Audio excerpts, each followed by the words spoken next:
Mas nag-enjoy ka ba kasama ang gay guys kaysa straight barkada? Mas nag-enjoy ka ba or ba ako kasama ang mga gay guys kaysa straight barkada? Honestly, yes. Mas nag-enjoy ako kasama kayo. Bakit kasi mas totoo kayo? Mas masaya, mas malambing, walang yabang, walang angasan. Yun ang ibig kong sabihin.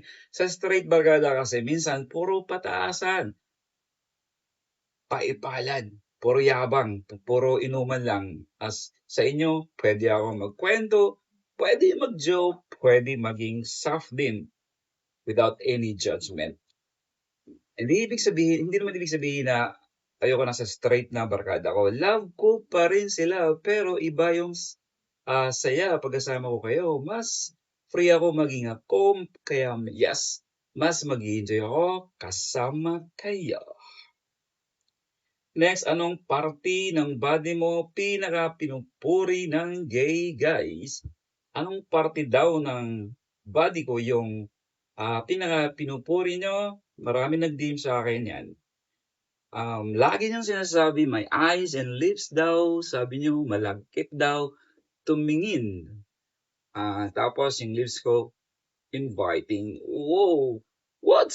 I appreciate it a lot. It's a good compliment. Pero for me, mas importante pa rin kung paano ako ngumiti. Kung paano ako makipag-usap. Pero thank you. Kasi na-boost niyo confidence ko dahil sa eyes and lips ko. Daw.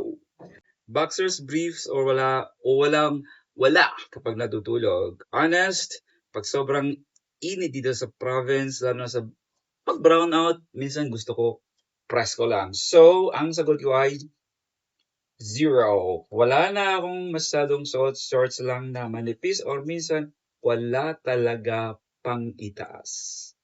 Hindi dahil basta sa hindi lang dahil sa sobrang init talaga dito. So, iba yung init sa probinsya, pawisan ka agad, kaya mas komportable matulog pag presko. Comfort lang talaga. Para mahimbing tulog at fresh. Pagising sa umaga kasi mag-workout ang dumbbells, super fresh. Single ka pa rin at 28, hindi ka ba nahirapan? Oo, sobrang hirap minsan lalo na dito sa province, konti lang yung tao, konti lang yung makikita mo dito tapos mga kaibigan mo may mga jowa na, ikaw wala pa. May time na napapaisip ako, may mali ba sa'kin? Pero sa na-realize ko rin hindi pala hirap yung walang jowa, ang hirap yung pipiliin mo yung sarili mo sa maling tao o pipili ka sa maling tao. Kaya mas okay na single ka pero payapa naman, iwas sa mga toxic relationship. Kaya ngayon masaya ako, kasama ko kayo, kasama ko mga kaibigan ko, focus ako sa sarili ko. Pag dumating yung tamang tao, darating din yun. Kasi sabi ko, hindi minamadali. Do I make sense? Blanco yung utak ko eh. Thanks for watching.